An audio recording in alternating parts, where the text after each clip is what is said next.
లేదంటే rhymes పాడుతున్నాడు, control చేయాలని చెప్పి పేరెంట్స్ చూస్తూ ఉంటారు. దాన్ని చేయడం వల్ల వాళ్ళ యొక్క యాంగ్జైటీ పెరిగి ఇంకా యాంగర్ ఇష్యూస్, బిహేవియర్ ఇష్యూస్ చూపించడం చేస్తూ ఉంటారు.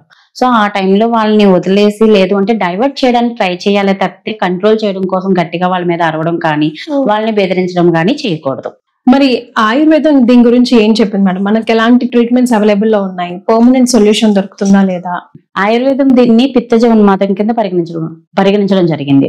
మోడర్న్ సైన్స్ దీన్ని సెన్సరీ ఇన్పుట్ ని నియంత్రించేందుకు కనబరిచే భావన కింద దీన్ని కన్సిడర్ చేసింది. అయితే ఆయుర్వేదము దీని యొక్క మూలాన్ని పూర్వకాలంలోనే ఎన్నో సంవత్సరాల కిందట దీని గురించి వివరించడం జరిగింది. బేల సంహిత అనే ఒక గ్రంథంలోని దీని గురించి ఒకే ఒక్క శ్లోకంతోని చాలా అద్భుతంగా వివరించడం జరిగింది. గీతాని భజతే నిత్యం పిత్తోన్మాద పీడిత.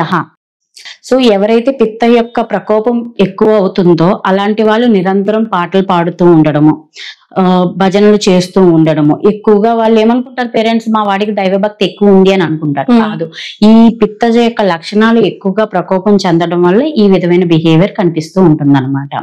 ఇదేం చేస్తుంది, వాళ్ళలోని ఎమోషనల్ ఇన్స్టెబిలిటీని, రిపిటేటివ్ బిహేవియర్స్ ని, యాంగర్ ఇష్యూస్ ని కూడా ఎక్కువగా చూపిస్తూ ఉంటుంది ఈ యొక్క బిహేవియర్.